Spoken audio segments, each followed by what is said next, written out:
அன்பு நண்பர்களே, அனைவருக்கும் அன்னை சமையல் உமாவின் அன்பான வணக்கங்கள். இன்றைக்கி அன்னை சமையலில் பார்க்க போகிறது பாதாம் பால். ஹெல்த்தியாக இருக்குங்க. அதே சம்மருக்கும் இந்த ட்ரிங்கை வந்து நம்ம குடிக்கலாம். இது எல்லாருக்கும் ரொம்ப பிடிக்குங்க. இன்றைக்கி வீட்டில் எப்படி சுலபமாக செய்யலான்றதை பார்க்கலாம். இப்போ முதல்ல 10 பாதாம் எடுத்துக்கலாங்க. ஒரு சுடு தண்ணியில் 20 நிமிஷம் ஊற வச்சுக்கலாம். இது சுடுதண்ணியில் ஊற வைக்கிறதுனால நமக்கு அந்த தோல் எடுக்கிறதுக்கு ஈஸியாக இருக்கும். அதே மாதிரி மிக்சியில் சீக்கிரமாக அரைஞ்சிடும். இப்போது 20 நிமிஷம் ஊற வச்சிடலாம். இப்போ சூடான பால் எடுத்து வச்சுருக்கேங்க. இப்போ இதில் கொஞ்சமாக குங்குமப்பூ சேர்த்துக்கலாம். இப்போ இதையும் நல்லா 20 நிமிஷம் ஊற வச்சுக்கலாங்க. இப்போ 20 நிமிஷம் ஆயிடுச்சுங்க. இதுலேருந்து தோல் எடுத்துடலாம். தோலோடவே அரைச்சோன்னா அந்த கலரே மாறிடும். அதே மாதிரி எல்லாத்தையும் எடுத்துக்கலாம். இப்போ பாதாம்லேருந்து தோல் எடுத்தாச்சுங்க. இப்போ இதை மிக்சியில் அரைச்சிக்கலாம்.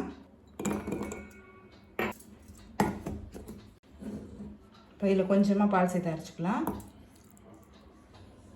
இப்போ மிக்சியில் எல்லாத்தையும் அரைச்சாச்சுங்க. இப்போ 3 கப் பால் சேர்த்துக்கலாங்க. நல்ல திக்கான பாலாக இருந்தால் ரொம்பவே நல்லா இருக்கும்.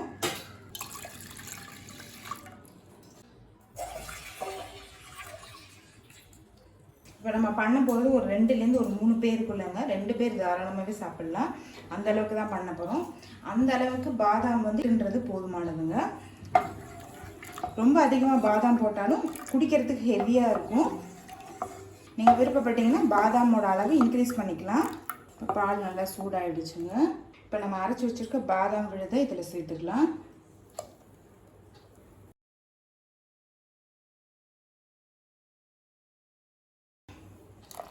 பாதாம் சேர்த்துட்ட பிறகு ஒரு 5 நிமிஷம் நம்ம ஸ்லோலே வச்சுருக்கலாங்க.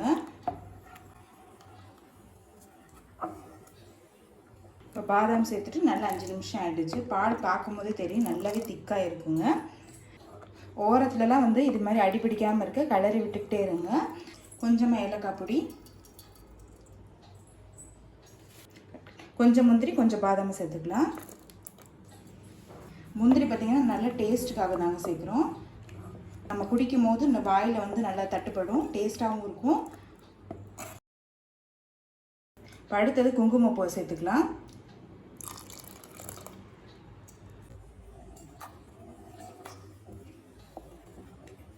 வாசனை ரொம்ப நல்லா இருக்குங்க. இந்த குங்குமப்பூ வாசனை, பாதாம், ஏலக்காய் எல்லாத்தோட வாசனையுமே ரொம்ப நல்லா வருது.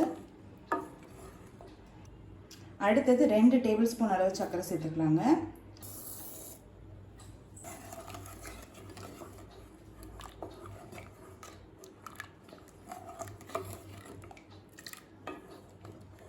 இப்போ எல்லாம் சேர்த்துட்ட பிறகு ஒரு 2 நிமிஷம் ஸ்லோவில் இருக்கட்டும். இப்போ எல்லாத்தையும் சேர்த்துட்டு 2 நிமிஷம் ஆகிடுச்சுங்க. கலரும் பாருங்கள் நல்லாவே மாறி இருக்குது. இப்போ பாதாம் பால் ரெடி ஆகிடுச்சுங்க. இப்போ இது கொஞ்சம் நேரம் ஆறட்டும். ஆறின பிறகு நம்ம ஃப்ரிட்ஜில் வச்சு சர்வ் பண்ணலாம். நீங்கள் விருப்பப்பட்டிங்கன்னா சூடாகவே கூட குடிக்கலாங்க. அது ஒரு டேஸ்ட் டிஃப்ரெண்ட்டாகவே இருக்கும். இப்போ பாதாம் பால் ரெடி ஆகிடுச்சுங்க. கொஞ்சம் நேரம் ஆறட்டும், அதுக்கப்புறம் நம்ம சர்வ் பண்ணிக்கலாம். இப்போ பாதாம் பால் ஆறிடுச்சு, நம்ம சர்வ் பண்ணிடலாம்.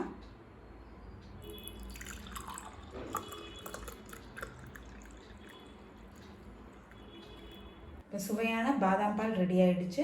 ரெசிபியை ட்ரை பண்ணி பாருங்கள். கண்டிப்பாக உங்களுக்கு பிடிக்கும். ரெசிபி பிடிச்சிருந்ததுன்னா வீடியோவை லைக் பண்ணுங்கள், கமெண்ட் பண்ணுங்கள், ஷேர் பண்ணுங்கள்.